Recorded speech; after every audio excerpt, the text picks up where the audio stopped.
13 500. Ben vous êtes complètement dingue. 13 500. Faut encore qu'on livre la cam en Floride, merde. C'est qu'on vit une drôle d'époque. On a d'abord cette vache des marines qui fouine partout, les hommes grenouilles en plus. On a les avions renifleurs équipés d'un repérage satellite. Bonjour à tous, on se retrouve aujourd'hui en compagnie de l'un des plus célèbres trafiquants de cocaïne, Tony Montana, joué par Al Pacino dans le mythique Scarface de Brian De Palma en 1983. Le réfugié cubain va gravir les étapes et devenir un patron de la drogue.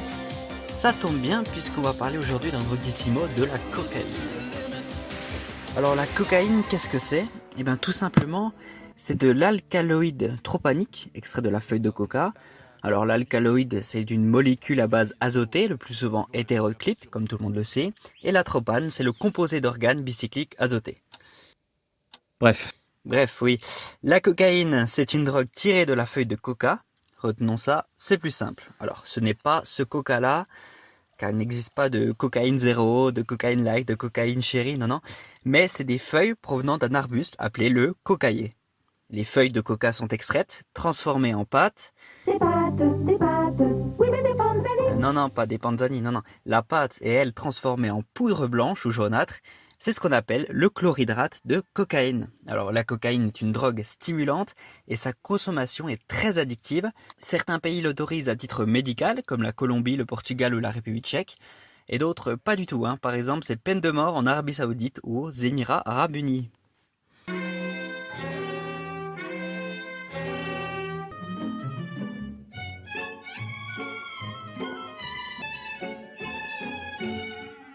Donc on peut prendre de la cocaïne de plusieurs façons. Donc la plus répandue c'est en la sniffant.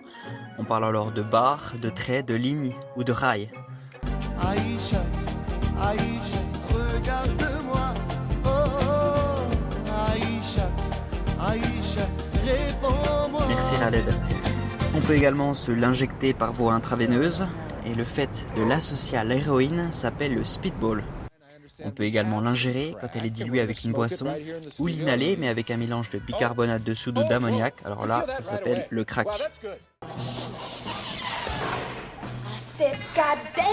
C'est une drogue stimulante, donc des effets énergisants sont recherchés pour diminuer la fatigue et stimuler les sens avec un sentiment de toute puissance.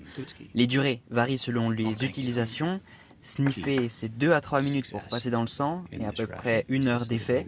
Et injecter, l'effet tout de suite est imminent, mais moins longtemps. Aujourd'hui, la cocaïne est l'une des drogues les plus consommées dans le monde et historiquement elle date. Il y a plus de 1000 ans déjà, les indigènes d'Amérique du Sud utilisaient en fait les feuilles de coca en infusion pour résister à la fatigue à l'altitude. Au XIXe siècle, Albert Niemann fut le premier à isoler le principe actif de cette feuille rapportée en Europe. Il découvrit l'action anesthésique du coca et mourut peu après, mais les propriétés psychotropes seront établies quelques années plus tard. Et même Freud, le fondateur de la psychanalyse, a utilisé la cocaïne pour essayer de soigner son ami Flech, qui est morphinomane. Bon, au final, ce dernier mourra 6 ans plus tard, morphinomane, mais cocaïnomane aussi.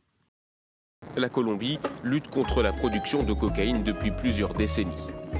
Dit cocaïne dit trafic de drogue, et quand on sait que le prix d'un kilo de cocaïne aujourd'hui est vendu environ 30 000 $, on comprend pourquoi les cartels s'y intéressent. Donc la plupart des narcotrafiquants viennent d'Amérique du Sud, la Colombie notamment, avec les 2 grands cartels qui ont existé, celui de Medellín, dirigé par Pablo Escobar, Don Pablo, jusqu'en 1993.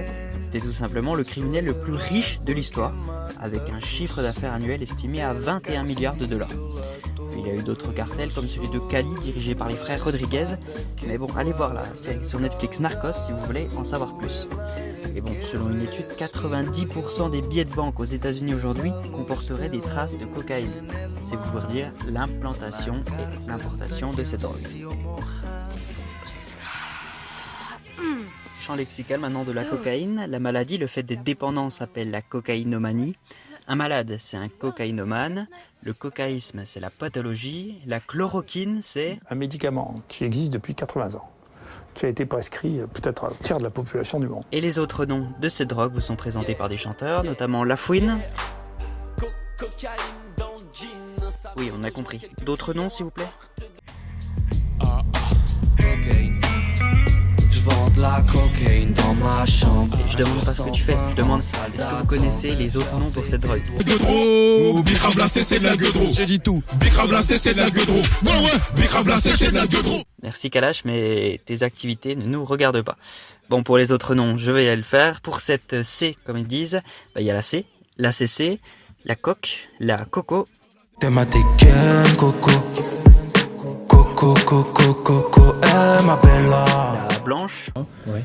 Et vous avez écrit à cette occasion une chanson qui s'appelle La Blanche. Alors vous allez peut-être aller sur le tabouret qui a été mis là à cet effet avec votre guitare, nous la chanter. Il ne s'agit pas de faire la gloire de la drogue dans cette chanson. Au contraire.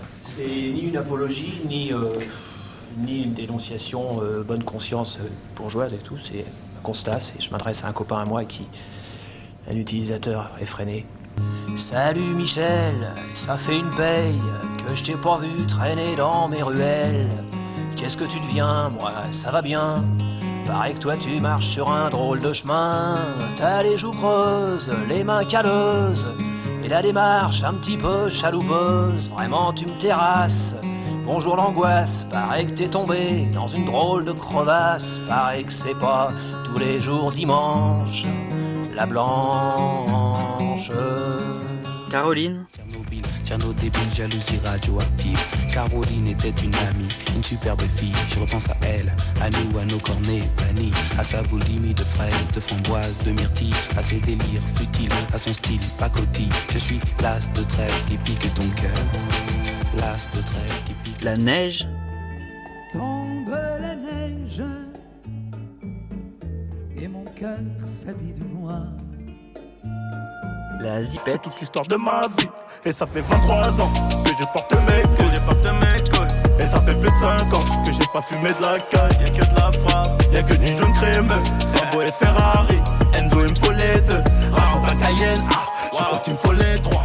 T'as jamais dit les trois. La schnouf, la bourlette, la poudre. Bref, les noms sont multiples.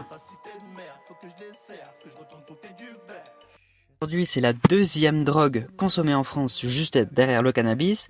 Une drogue considérée à la base plutôt pour les riches, mais qui se développe de plus en plus partout, à tel point que ça devient un peu banal pour Orelsan. Autour de moi, la cocaïne paraît tellement cliché. Ça me choquerait pas si j'apprenais que mes grands-parents sniffaient.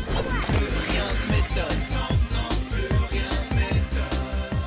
Alors les risques pour cette drogue sont comme chaque drogue, ça dépend de la loi de l'effet, donc contexte, quantité, qualité, etc. Mais on retrouve fréquemment la perte d'appétit et de soif, les fatigues, les insomnies, et la phase de descente qu'on appelle le crash est très prononcée, ce qui provoque des risques dépressifs, d'abattement, de saut d'humeur, d'hyperactivité. Il y a également la paranoïa. Je suis dans ma paranoïa, je suis dans ma paranoïa, paranoïa. La dilatation des pupilles, l'augmentation de la température et du rythme cardiaque et des risques d'AVC et d'infarctus. Voilà, merci d'avoir regardé cette vidéo, c'était Drogtissimo, pour en apprendre sur les drogues sans y toucher. Maintenant, je vous laisse avec VALD. On considère comme un petit blanc, reniflant. Je dis non, la cocaïne c'est humiliant. Et je fais 1m80, ça le chien, je parle bien, le respect.